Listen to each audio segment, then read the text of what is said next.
I plucked them out of my head. He's coming out.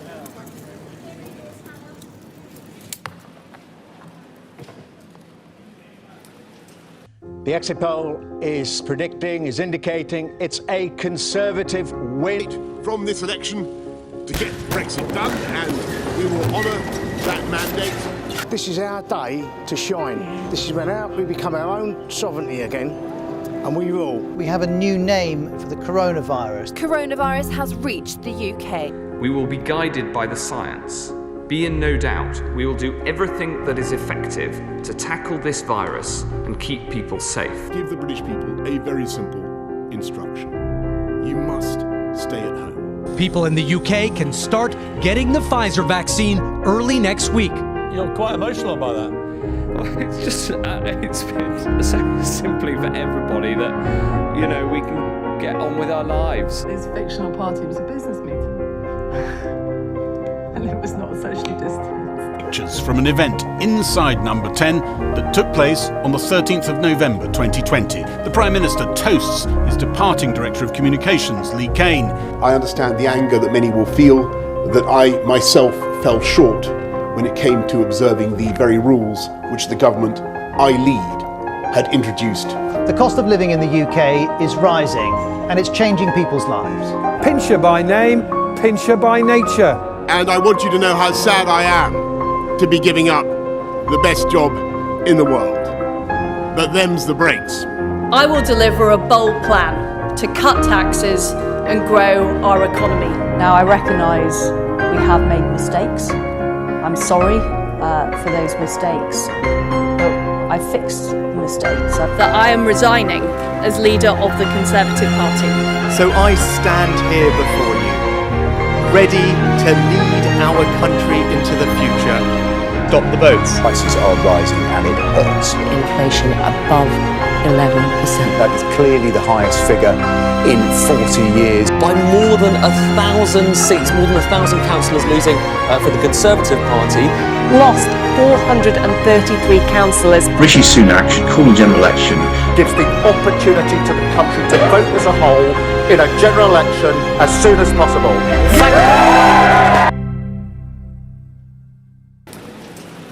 In the last 5 years, our country has fought through the most challenging times since the Second World War.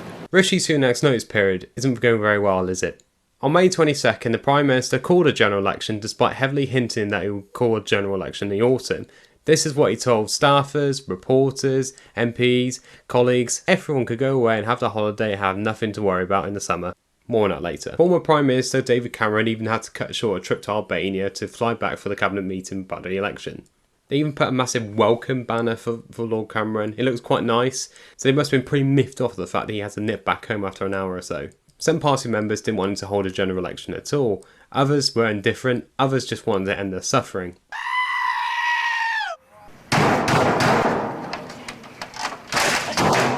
Yeah, now I'm panicking. Don't panic. No, I am, because I'm going to lose my job. But he did it anyway. He stood in the rain like Ryan Gosling in The Notebook, and he went on a long speech how inflation was getting better, the economy was doing better, and how he was Mr. Furlough helping people during the COVID pandemic. But he didn't mention what he did during Partygate though. He could have told journalists outside to get inside the press conference room to avoid everyone getting wet, but he just wanted everyone to be as miserable as him. As Rishi Sunak got drenched and more desperate by the second, the new Labour anthem, Things Can Only Get Better, blasted in the background. Is looking to dominate the 21st century by stealing a lead in technology. And migration is being weaponised by hostile states to threaten the integrity of our borders. For a start to a general election campaign, it was possibly the worst thing you can imagine. Just hapless, behind in opinion polls, and drenched in rain in an iconic image. What could possibly go wrong from here? Well, a lot, actually. His MPs and even ministers were understandably quite miffed off the fact he called a general election so early. Steve Baker, a minister in his cabinet, was so surprised that he called a general election that he said he won't be going on a campaign trial, instead he'll be going on holiday. To be fair to him, maybe it was a non-refundable holiday anyway. Polls at this stage had shown that the Tories were more than 20 points behind, but Rishi Sunak was keen to show that he could win the election. What you need for a general election campaign is for everything to run smoothly. Hours into the campaign, it got off to a terrible start. A Sky News reporter and his TV crew all got escorted off the premises during a campaign rally, and it was all caught live on TV. This is where the Prime Minister is going to speak in the next few minutes, and I'm being forcibly removed. We just simply wanted to have access tonight at Sky News, but unfortunately we're told that because there are pool arrangements in place, we're not allowed to be here. This is, by the way, what we're trying to film is the campaign event where the Prime Minister is due to speak in the next couple of minutes. It's in front of Conservative activists. It's essentially trying to get across the message that we had in Downing Street today. You know, watching this video reminds me of another viral video. Gentlemen, this is Democracy Manifest. Hey, chap over there, get your hand off my penis! This is the bloke who got me on the penis before. Then, a day later in Derbyshire, he went to a warehouse and took a Q&A from workers. A lot of these workers were just people from the warehouse, but there's something fishy about one or two of them. Rishi Sunak looked across his audience and picked out this guy in the audience. This guy is Ben Hort-Evans, a local Conservative councillor, and he asked this question. You've talked a lot about the economy, specific to everybody, cost of living crisis. Yep. What's been done and what sets you apart for the future to, benefit that, the pound in the pocket? Then another Tory councillor, Ross Hills, then asked a question. After his lovely chit and chat with workers, Rishi Sunak went to a brewery in Wales. He sat down, looked around and asked everyone if they're looking forward to the Euros. You know, that tournament that Wales didn't qualify for because they got knocked out in the playoffs. Are you looking forward to all the football? Not so much my bag. Well, no, but that's because you guys aren't in it. There'll be people coming. It'll be good. Someone supporting, and then all come. Some people will be supporting anyone that plays England. But to be fair to Rishi Sunak, when England didn't qualify for Euro 2008, I still watched the tournament. I had a lovely old time. Some great games there. So after some quite notable slip-ups, just days into the campaign, he wanted just to have a little rest. He had a day off. Days into the campaign. You don't usually do that. I know Sunday is supposed to be the day of rest, but when it's a general election, it's 6 weeks and every day counts. But during his downtime, Rishi Sunak sat down and thought of policies that could galvanise and attract voters and ensure that people didn't switch from Tory to voting for Reform or Labour. So he announced a policy he would reintroduce national service for 18-year-olds. So instead of drinking cheap cider at a house party or playing Xbox all weekend, teenagers had to go into the military or work in civil resilience for a year. Now this new policy, which was said to cost £2.5 billion, was largely dunked on social media. We made it to the front line where we played a little game of bogeys. Bogeys. Bogeys! Hey, over here. Politicians hated it, Labour hated it, even military figures thought it was an absolutely ridiculous idea. The former head of the Royal Navy, Admiral West, said, "Anyone with the most basic experience of how much it costs and what it entails to turn a new recruit into someone that can usefully serve in our armed forces would not need a Royal Commission to tell them that the proposal as currently presented is utter nonsense." So the first week or so of the campaign for the Tories was shaky, so to speak. But then D-Day happened. Well, not actual D-Day, not the one that took place 80 years ago on the beach of Normandy. It was such a vital event in World War II. It arguably helped shorten the war, and then later helped win the war a year later in 1945. That's why it's so important to commemorate it. It's such a massive event, and the lives that were lost, the people who made the ultimate sacrifice, and you even had some soldiers who survived there in Normandy, possibly for the last time in their lives, for one last tribute. It's quite a prominent and quite poignant service. So why did Rishi Sunak leave it early? Why did he just get up and go? Why did he just leave David Cameron there? What was he playing at? Oh, he had to do an interview. And the interview slot that was offered was the one that the Conservatives, the government, offered ITV. What? What's going on? Now, Rishi Sunak did meet some veterans and he did go to the actual event, but he still left it early. There was plenty of events afterwards that all the other world leaders stayed there. Even the Prime Minister in waiting, Keir Starmer, went and he stayed and he spoke to world leaders. But Rishi Sunak left early for an interview. It's multiple weeks on, but I know he's apologised and everything. I still don't get it. I just don't. Why?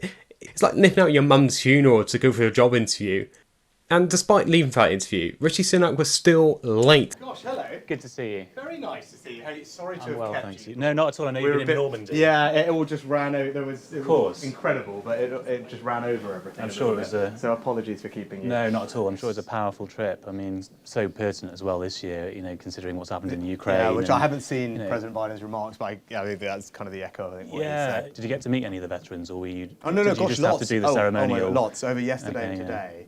Yeah. Yeah, I've already spoke to almost everyone that was there. And not only did the public give him a battering for it, his own ministers, his own MPs gave him a battering in the interviews. Penny Mordaunt, who was one time a Tory leader hoped for and probably will be after this general election is over, she even condemned it. What happened was completely wrong, and the Prime Minister has rightly apologised for that. Apologised to veterans, but also to all of us, because he was representing all of us. I'm from Portsmouth. I've also been Defence Secretary, and my wish at the end of this week is that all of our veterans feel completely treasured. But despite even Tory activists condemning him, there were some ministers that went out and actually supported him. What? Can you understand why this doesn't make things better in some people's minds? I think the Prime Minister quite rightly reflected on that and apologised for it, which I thought was the smart of him to do the right thing to do and showed his intention. And as he says, actually in that actual clip, the entire event, and I was actually at them all, was absolutely remarkable. I mean, it was incredible to meet British veterans. The part that he now famously missed wasn't with the British veterans at all. He had met them all beforehand. Oh God, is there any more? Oh, there's more. There's more. I've got a script here. I've listed all the stuff. Hold on a second. What have we got? Rishi Sunak was pressed on. Did you struggle, or did you have to give anything up when you were growing up? You know, to connect with the viewers. And he said, Sky TV. This is what he said. Sort of things had to be sacrificed. Lots of things, right? Can you give me an example? All sorts of things. Like lots of people, there'll be all sorts of things that I would have wanted as a kid that I couldn't have, right? Famously, Sky TV. So that was something that we never had growing up, actually. But there's lots of things. But again, that's... So Rishi Sunak missed out on some WrestleMania and new episodes of The Simpsons. But he still lived a life that not a lot of people in this country have. If you're not somehow aware, Rishi Sunak is not quite a man of the people. He hasn't got the common touch. He hasn't quite lived a working class background. He's just been filthy rich all his life. Friends who are aristocrats, I have friends who are upper class, I have friends who are, working class, but I'm not working class. But I mix and match, and then I go to see kids from an inner city state school and tell them, to apply to Oxford and talk to them about people like me, and then I shock them at the end of chatting to them for half an hour and tell them I was at Winchester. Rishi Sunak was privately educated and in his 20s and 30s went to the US and worked in financing. He worked for Goldman Sachs, he worked for hedge fund firms, and he even set up his own business.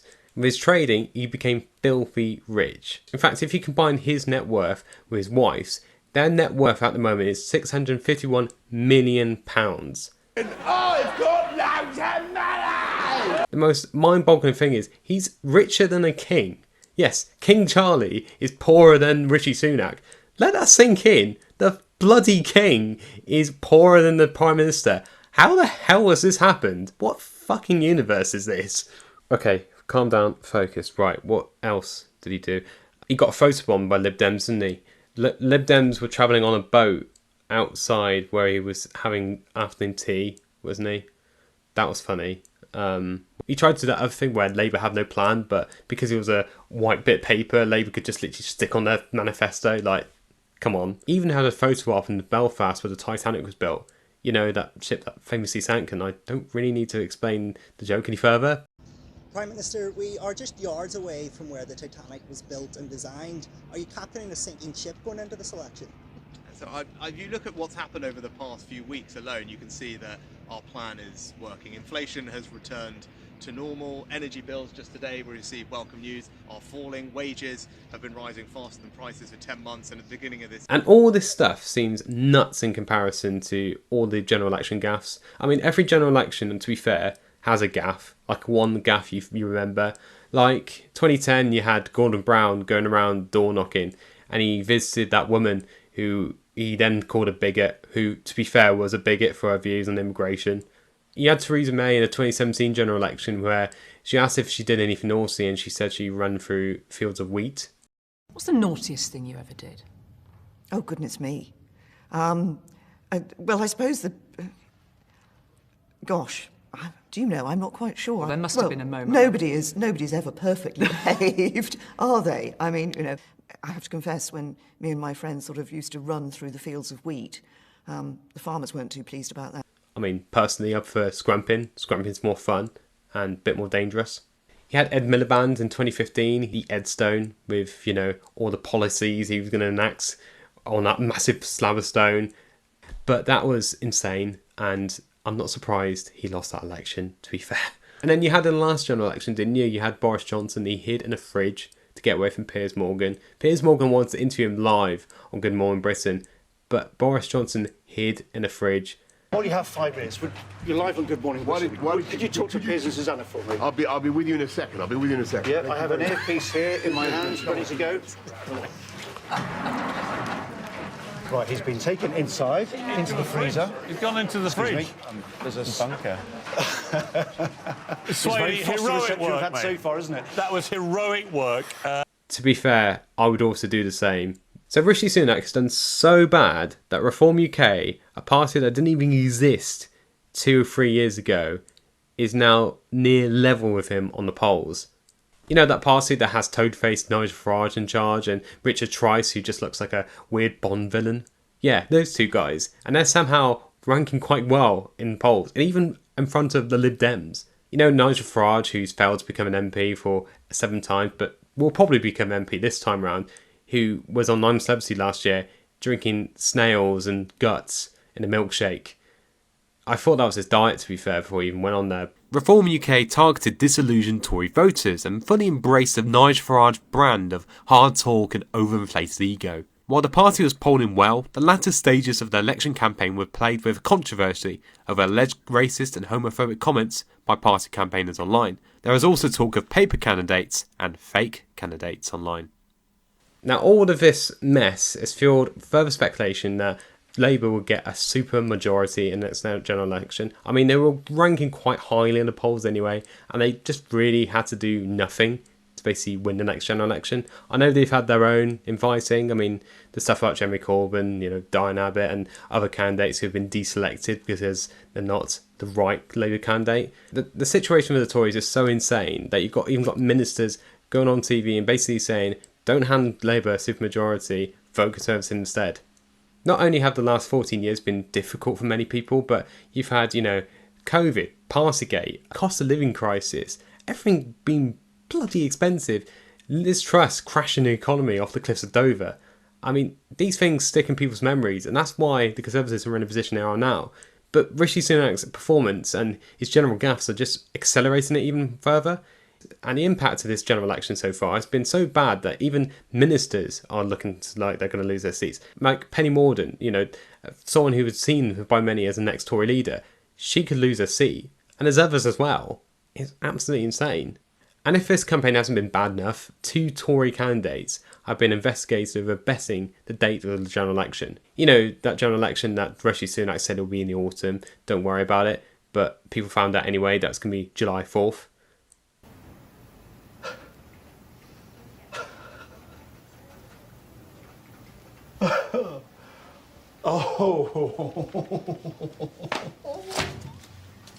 Craig Williams, who stands to be an MP in Wales, admits he put a flutter on the general election a few weeks ago, and he had been contacted by the Gambling Commission.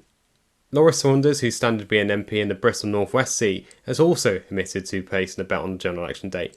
She's also married to the party's Director of Campaigns. Now, since recording the bulk of this video, Craig Williams and Laura Saunders have both been dropped by the Conservatives at the upcoming election. They still will appear on the ballot paper, but they won't be representing the Tories. There's also been more Conservatives under investigation by the gambling watchdog for allegedly placing a suspicious bet on a general election date. Alongside this, Tory candidate Philip Davis bet against himself for the election, placing an £8,000 bet on losing his marginal seat of Shipley. It isn't just the Tories having a flutter on election, as Labour candidate Kevin Craig bet on himself not to win the central Suffolk and North Ipswich seat. He has also been suspended by the Labour Party after the Gambling Commission launched an investigation into him. How self-degrading is it that you've placed a bet against your own success? So, you know when I said people didn't actually know the date of the general election? It turns out people actually did. The latest revelations forced the Tories to delete a tweet saying, "If you bet on Labour, you can never win." I'm fairly certain there is someone who's trying to ruin the Tories from within, and that's usually Labour's job. While Rishi Sunak has been sabotaged in his own campaign, other party leaders have had a lovely old time. So Ed Davey's had a great time. He's gone on a roller coaster, he's gone on a massive slip and slide, he did a wheelbarrow race. He's had a lovely time. He's basically had a holiday and claimed on expenses. Oh my God.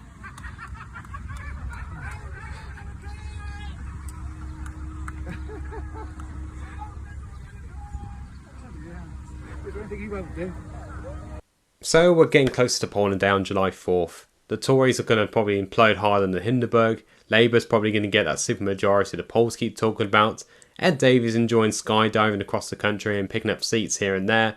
And Nigel Farage will probably become an MP. And we sit here and wonder why Rishi Sunak actually called this election. Did he just get fed up of being a Prime Minister and just want to go home to California? Probably yes. Is he sick of his own party? Yes. Does he want to go to the US and become a tech bro and live his life up in Silicon Valley? Yes. Hard yes. I mean, he did that interview, didn't he, with Elon Musk? That was a bit wild, wasn't it? A Prime Minister interviewing Elon Musk. Anyway, enough waffling on. Let's just get to election day.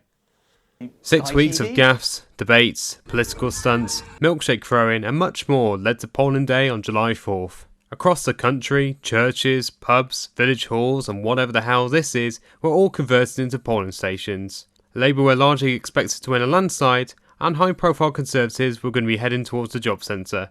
Come 10 PM on July 4th, major broadcasters told us the news that we're all expecting a Labour landslide. Exit polls showed a dominant Labour win and one of the largest losses for the Conservative Party in their history. While the exit polls weren't too much of a shock, Kay Burley got a bit excited on Sky News. Oh. Whoa. Oh my God.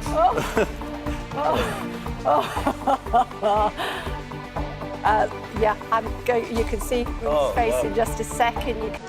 I'll have what she's having. When polls close at 10 PM, boxes of ballot papers are ready to be collected and counted at leisure centres. Instead of football or badminton, these centres will count ballot papers to determine who's going to be elected as an MP. As a local journalist, I head to a wet and dark leisure centre to cover the South Dorset and West Dorset election counts. You now join me half awake in my car at 2 AM before a night of drama, history and electoral roughhousing.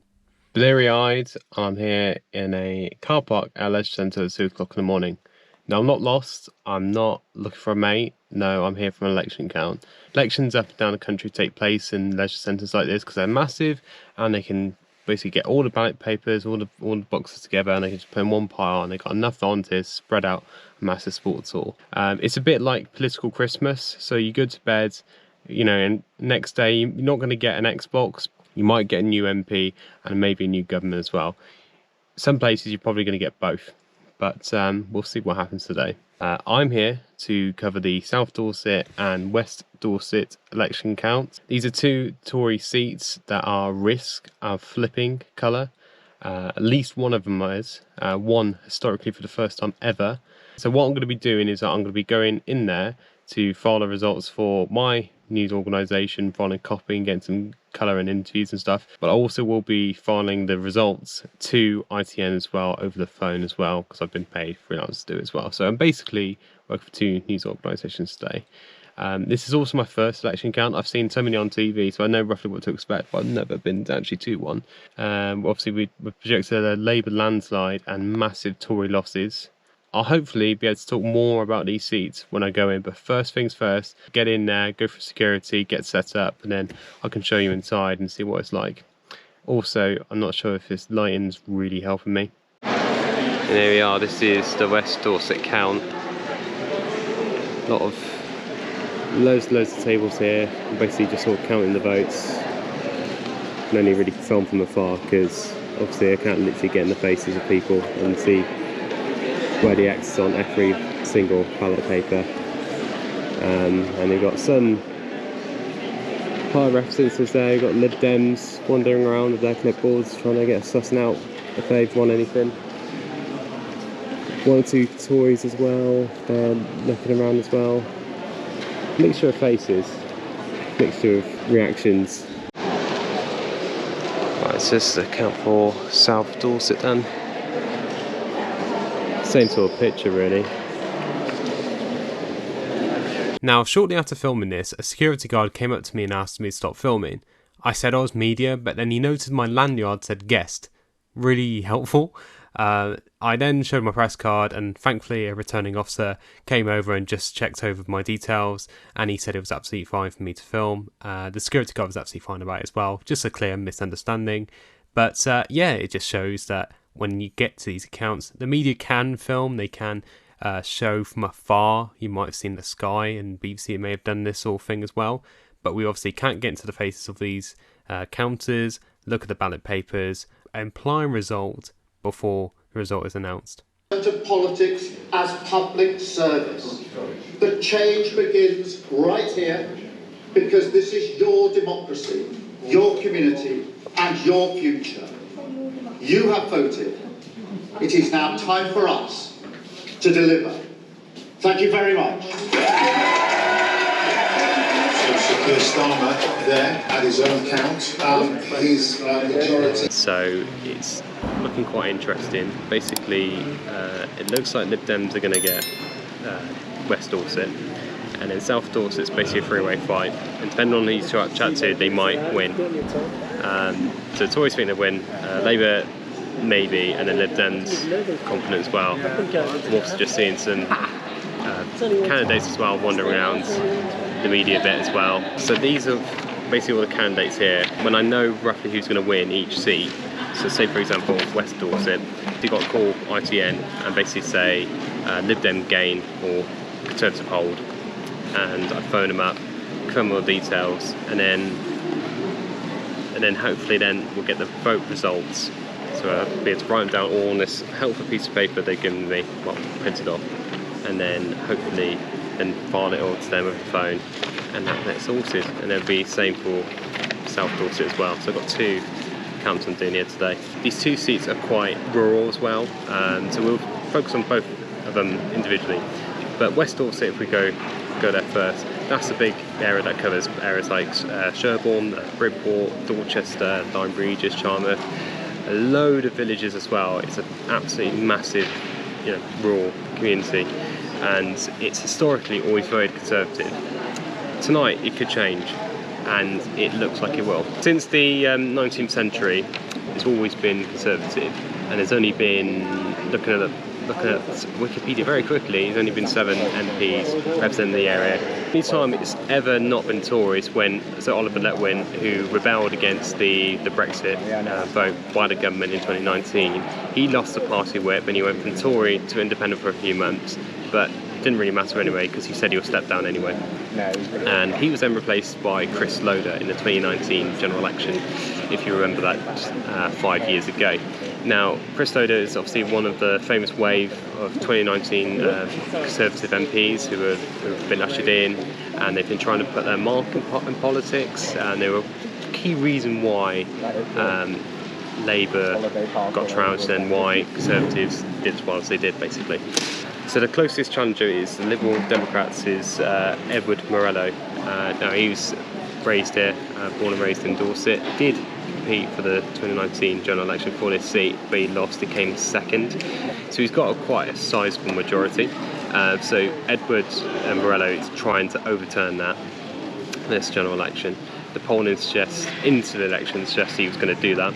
And it'll be interesting to see what happens, really. Quite predominantly rural, and it's got some big towns. It's predominantly quite conservative, older voters, whites as well. So it's natural, it's always been conservative. It's going to be quite interesting reaction if the seat does turn Lib Dem, but we'll see what the fallout is. South Dorset is where it's a bit more interesting. So South Dorset is, again, another sort of a Tory safe seat. It's been predominantly Tory throughout its conception in the 19th century. So the current MP, well, before this election was Richard Drax. Richard Drax won the election in 2010 when he beat the incumbent Lord Jim Knight of Labour, and since then he's been comfortably winning elections. He's got quite a sizable majority. I'll pop it on the screen now, hopefully, if I get this editing right. Labour's candidate Lloyd Hatton, he is a local boy, born and raised in Dorset, and then went off to university, and then he became a councillor in Camden, where he's been there for some time, but he's coming back and basically hopefully get into the House of Commons, who knows. Then there's a strong challenge as well from Lib Dem Matt Bell. Matt Bell is a local councillor here as well, in Town Council, quite locally well known as well. And then the rest of the candidates are really, obviously we've got a Green candidate, Catherine Bennett, we've got a Reform UK candidate, Morgan Young, who is got exposed to being one of those paper candidates where they've only been to Dorset once in life, and it'll be interesting to see if they appear tonight. But it would be interesting also to see how many votes they get and if they actually take votes away from the Conservatives. And then the rest of the candidates are all independents. So you've got Giovanna Lewis, who used to be Labour, and then also a councillor on Portland. Then you've got Joy Wolfson, she's also a local person, an independent, and you've got Rosie Morrell of the Everyone Is God party. She's also standing. She's basically told me as well, we had a quick chit chat, she thinks it's going to finish last. At least she's, being realistic, I guess. Yeah, that's Richard Drax. He's also one of the richest MPs in Parliament. It's 3:45 at the moment. I tripped over my words because I've only had like 2 hours sleep, and thankfully I've got some coffee. It's been really good. But hopefully, in the next 45 minutes, we're going to get some action.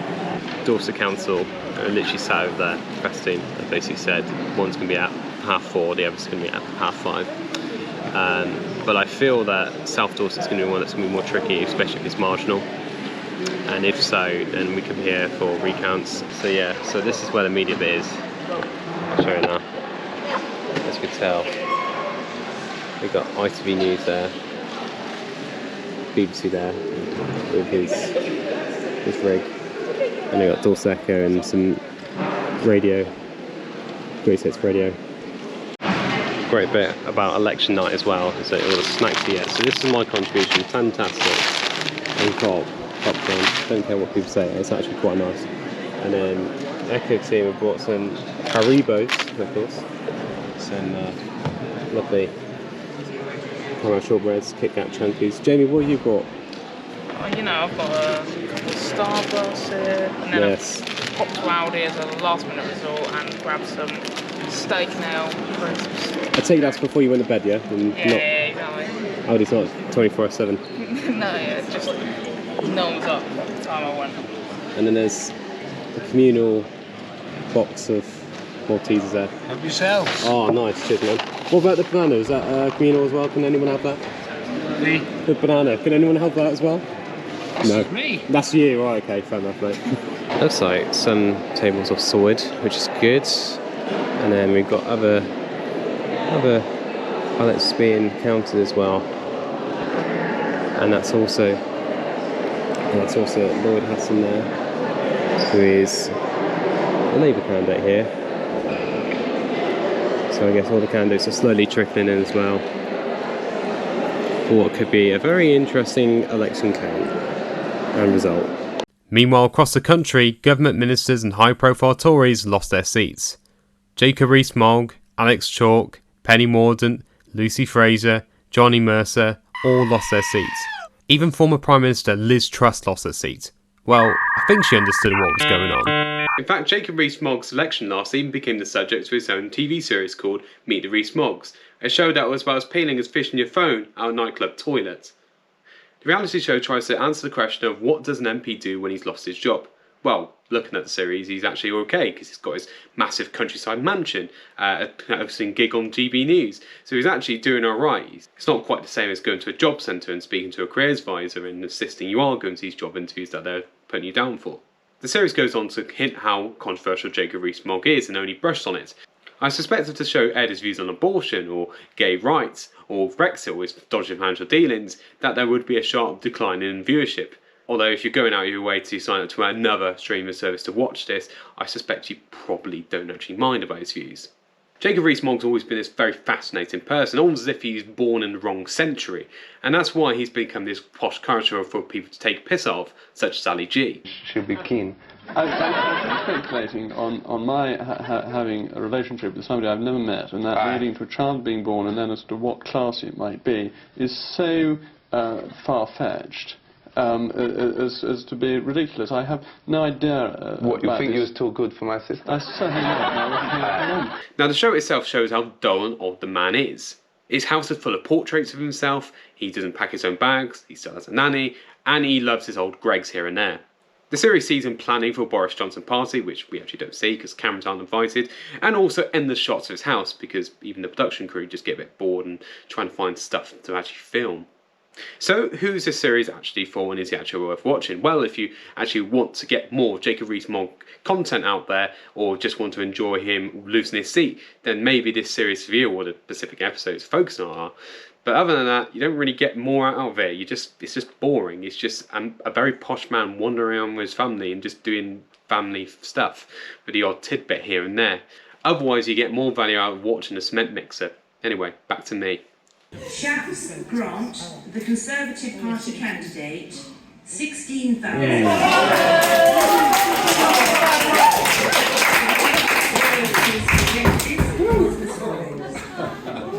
Official mark, 0. So there you go, Grant Shapps just lost his seat.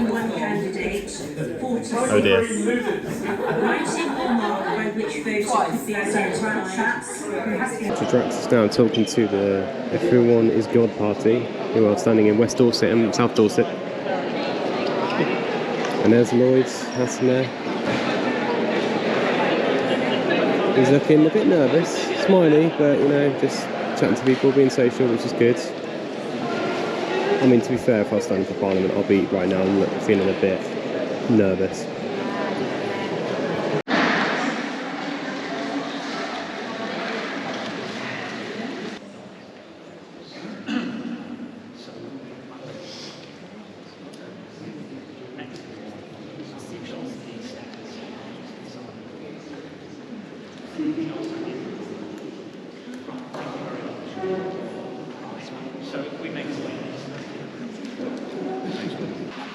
Bell Matt, Liberal Democrats, 8,017.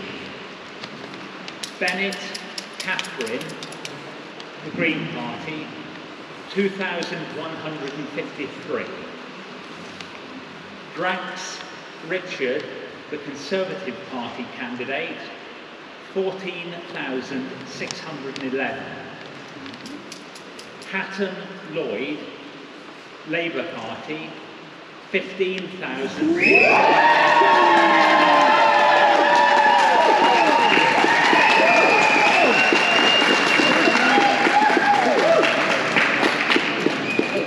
$15,659. Lewis Giovanna Elizabeth, 185. Morel Rosie Frisbee, 52. Wilson Joy Heather, Independent, 192. Young Morgan Tara, Reform UK, 8,168. The number of votes rejected was 171. And I declare that Lloyd Hatton is duly elected as Member of Parliament for South Dorset.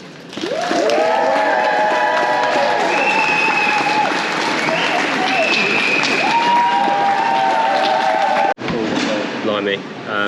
So that's just happened. Dorset South flipped to Labour. What the hell? Now I've got a frantically typed up story about it. And yeah, so Lloyd Hatton won by just over 1,000 votes. So it was that close, and it looks like the Lib Dem vote wasn't as big as we thought it was. Politics. Because I love it in here. I fucking love it! Still counting for West Dorset, as you can see there. Lloyd is there, just having an interview. I'm going to interview him very shortly. So the Reform candidate was only a paper candidate, came third with 8,000 odd votes, beaten Lib Dems to fourth. There were multiple boos when Reform won. That attracted unanimous seats, and obviously the result was announced. So obviously I said Lib Dems in fourth, Green came fifth, and the Independents all followed as well. A very surprising result. I'm actually really surprised that's happened. I thought at least one of these seats would flip, but for it to happen to Labour is absolutely extraordinary. So this is massive. And Drax, as you will see in the footage, is quite dignified in defeat. Lloyd's excited he's going to be one of the youngest MPs. He's also a Camden councillor as well. So it'll be interesting what will happen there if he had to resign, or he's going to still do both. So yeah, amazing. The media scrum is just dissipating. They're trying to get reaction. I understand Rich Drax doesn't want to talk. Understandable. You just lost your job, and you don't really want to chat to the media. But Lloyd is obviously ecstatic. You've won tonight. Oh, what's your reaction? It's a fantastic result, both here in South Dorset and across the country. I think the public are crying out for change. They were fed up with the division and the chaos of this Conservative government, and they look to Keir's Change Labour Party to offer an alternative. And I think that's what happened here tonight, and right across the country as well. Definitely, and quite a slim majority you won there. But you overturned that majority of how many thousand? It was quite a few. It's about 17,000 majority that we've overturned here tonight. We know the result in South Dorset is always close when Labour win. We were fortunate enough to have the brilliant Jim Knight as our Labour MP when I was growing up here, and he always won by the narrowest of margins. But we've done it again tonight. We pulled off a win. And I think that's because people here were looking for something different. They were looking for a local voice to represent them in Westminster, and they were looking for a change with a Labour government. Definitely. And were you nervous at all? I mean, it looked like a three-way fight at one point, but... There's always a few nerves, but I think it did come down to a clear two-horse race between Labour and the Conservatives, as it so often does. But that's not what this election is about. This election is about listening to the priorities of people in South Dorset and making sure that I take those priorities and those concerns to Westminster and be their voice in Parliament. That's what this election is about. It's not about the runners and the writers. Definitely. And in terms of the local issues at play here, what issues are you going to really campaign for and really bring from South Dorset to Westminster? So I think there are three really big issues that I want to get on with, working on straight away. The first is getting the National Health Service back on its feet. Time and again, people tell me they find it absolutely impossible to find an NHS dentist or to get a GP appointment.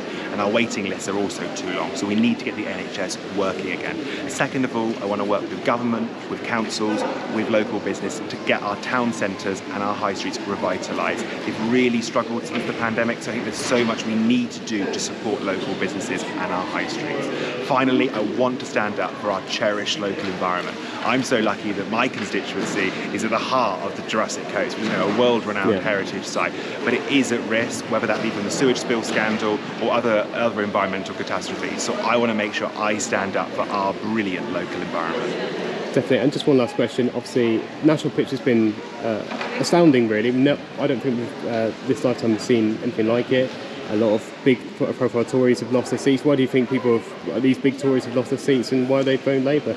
I think you're right, this is a historic moment for the Labour Party. I think Keir put the Labour Party firmly back in the service of working people, and people responded positively to that. They were looking for a change, and they were fed up with the chaos and the division of the Tories. I think that's why we've had a historic result. Now it's up to us as a Labour government to crack on with delivering our first steps. I know that's what constituents here in South Dorset are interested in, a government that delivers. They don't want more chaos, they want us to get on with the job. Definitely. Well done. Well, congratulations again, Lloyd. Take care and enjoy your sleep. Thanks. Sleep well. Right. It's 5 a.m. I filed the results for South Dorset. Just spoke to Lloyd, as you've just seen. I look really pale and awful, don't I? I'm going to have to put some filters on this. We're now waiting for the votes to be finished and finalised. What's happening in front of me is that they're just double checking them all. And we're just waiting for the result for West Dorset, which is 5:30. A lot of happy faces in Labour camp. I think they were half expecting it, but basically Lloyd Hatton's turned that result absolutely mega to basically a swing of 18,000, I think it is.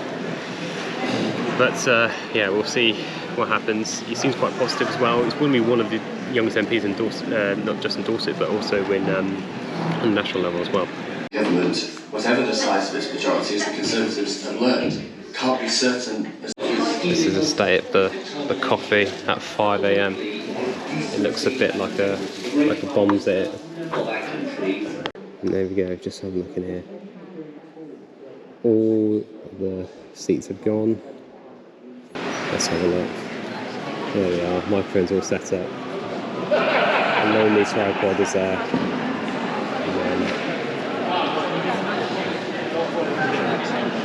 And then we await the second election count of the night. Hey, still waiting. Still waiting. Oh, there's a crowd gathering now.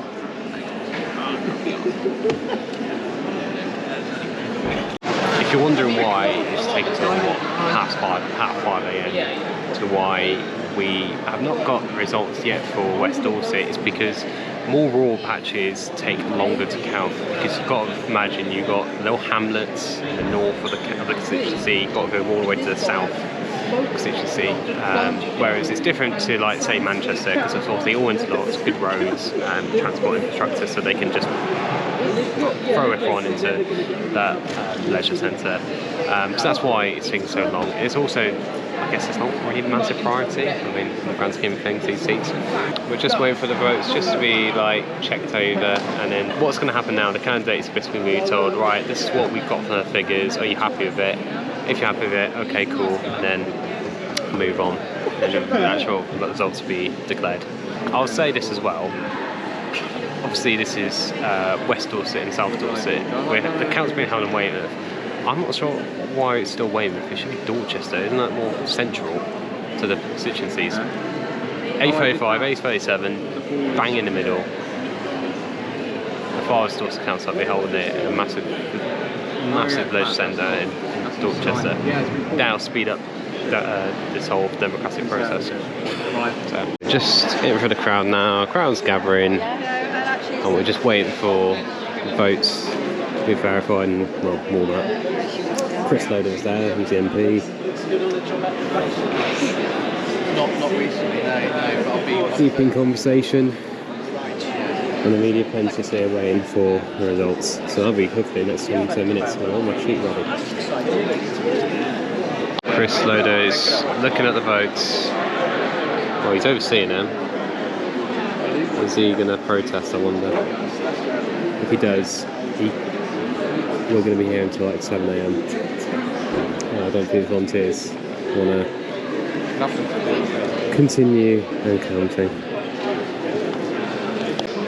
Please, for the love of God, do not do a recount, because that will be another hour or so.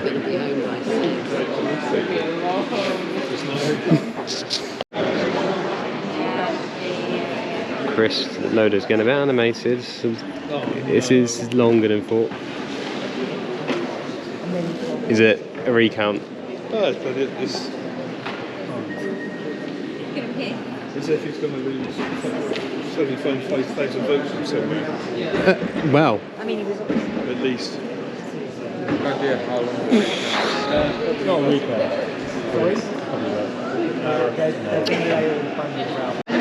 So we're just still waiting.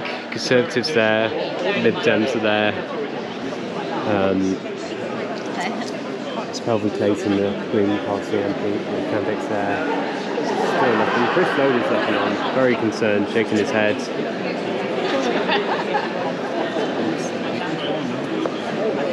He is obviously very keen to retain his seat, of course, Chris Loder. And he's looking very, well, frustrated, I would say, is one thing I'd say. But it's, yeah, we should have had the count at 5:30, but all these people here, dozens of people who've come to count, are still here waiting, all looking on. They're praying they don't have to do a recount. I think a lot of people have been here since 8 o'clock, 9 o'clock on Thursday evening. Lib Dems seem like they're going to They seem confident they won it. So it's been dragged on a little bit, but it's basically Chris Oda has complained about how the papers have been stacked and how they present. Very weird. Anyway, candidates are all there. He's basically saying it's not just the result, but it's just how they're stacked and how they're presented, which is my understanding is political housery. There you go. The number of votes recorded for each candidate at this election is as follows. Chisholm, Oliver Marshall, 733. Clayton Kelvin, the Green Party, 2,288. Loader Chris, the Conservative Party candidate, 19,210. Lumsden Donna, the Labour Party, 3,086. Morello Edward, Liberal Democrats, 26,000.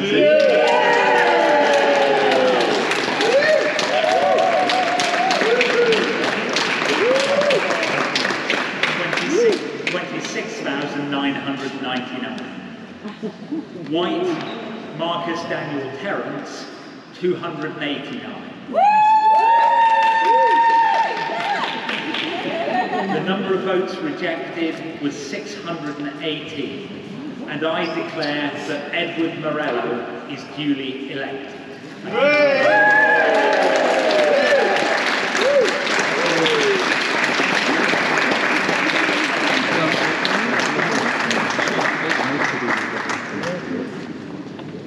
First time ever in this constituency. Massive. The history maker, what do you feel? Tired, excited. I don't think we've probably processed this completely yet. Yeah. As you say, 139 years of Conservative MPs in West Dorset. So this is a monumental result. It is, voters of West Dorset deciding to put their faith in another party, and I'm extremely grateful for that. And we're going to go and do a really good job for them in Westminster. Definitely. And why do you think are the key reasons why locally people voted for you guys, not the Conservatives? It's very unusual. Not a lot of people are expecting this. Well, I think it's reflective of the campaign that we have run nationally and locally that Ed Davey has spearheaded. It's a message of positivity. Yeah. It's a message of helping those who need it most, the carers, looking after rural Great Britain, helping our farmers. We've gone out there with positivity and optimism, and I think people have bought into that. After 14 years, they're ready for change. Yeah. Definitely. And what are you going to be doing locally to support people in West Dorset? Well, look, the campaign priorities are exactly going to be the same priorities in Westminster. It is tackling the sewage that's in our rivers and beaches and cleaning them up. We are, it's not just coastal West Dorset, it's deep inland that we're seeing massive amounts of pollution, 45,000 hours last year. So we need action on that. We need to restore our NHS and make sure that people can access GPs and get access to NHS dentists critically. We're going to be going up to Westminster with the aim of tackling the cost of living crisis and bringing down household bills and securing a better deal for our farmers and food producers. So there's a lot on the plate. There's a lot to do after 14 years, but we're optimistic that we can do some real difference. Brilliant. And one word, how are you going to be celebrating today? With a nap. And a nice restaurant meal? I don't know. It was our anniversary yesterday. Oh, we spent our anniversary campaigning, so I think my wife more than deserves a nice meal and perhaps a glass of something fizzy. Brilliant. Oh, cheers. Thank you very much. Congratulations again, Edward. Thank you. Enjoy your rest. Elsewhere in the country, Labour won back many seats lost in the 2019 general election and in recent years. However, high-profile Labour MPs such as Jonathan Ashworth lost their seats to independent candidates due to Labour's stance on the Israel-Hamas war. The Lib Dems achieved their greatest election result with 72 seats, and it's clear what the public wants: Ed Davey going down water slides while talking about mental health. Meanwhile, Reform UK won 5 seats, and the Green Party took more seats, including the Labour safe seat. So it's 7 a.m, FOD's the copy, probably going to do all the reactions in a bit. But I'm going to go home and basically nap. But that's been a quite exciting night of politics. Didn't expect both seats to fall. I expected West Dorset was going to become Lib Dem, but I was not expecting Labour, and for Labour to win it the way they did, obviously with Reform taking the votes. away from Conservatives in South Dorset. Both Drax and Loader didn't really want to talk. I think they gave like one interview each to other media organisations, but they just didn't want to chat at all. But got the interviews for the winners. They obviously were delighted. So yeah, what a thrilling night. I feel and look old. I want to go home and sleep now. It's almost poetic, but it's now raining really hard. We started this election with Rishi Sunak announcing the election in the nun rain, and now it's absolutely tipping it down. Politics, amazing.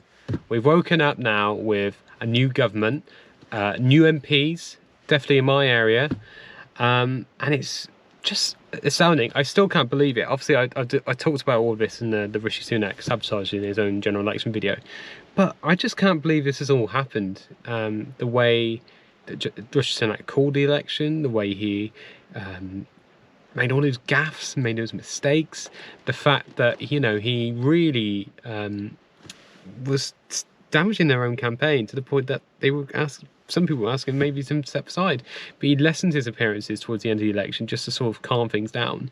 But honestly, with the amount of big Tory losses we've seen over the night, I'm not surprised, and it's going to be massive. I think the next few years are going to be quite interesting. I mean, Labour are basically in for the next 3 election cycles now, and the Tories, whoever the opposition will become properly, they will chip away at Labour's lead. But this is a momentous occasion. You know, Reform took a lot of votes. They're the big story, I'd say, even though they've only got, you know, 3 MPs. But they've taken a lot of votes from the Conservatives. And Labour really ran a really cautious campaign to basically make sure that they were just the sensible party in opposition, so that could actually get into power and actually be government. And the Lib Dems have been fantastic as well. I think they've done really well, and a lot of people I know who've never voted Lib Dem in their life, they've voted Lib Dem this general election, and also they've won a lot of his seats for the first time. This West Dorset seat, I still can't get over it. Even though we all knew it was happening, it was still a massive thing that's happened. But well, elections day, and we'll be interested to see how the next few months, years go on, really. But this is massive for the country, and to be following it and reporting on it's been historic. But yeah, I hope you all enjoyed it. If you want to watch any more of my videos, here's something that might pop on the screen right now for you, might be interesting. Drop me some comments in the comments below, and drop me a like. And of course, subscribe to this YouTube channel. I really would appreciate it. I'm really trying to grow this into an independent thing I'd really love to do, and bring you more behind the scenes stuff like this.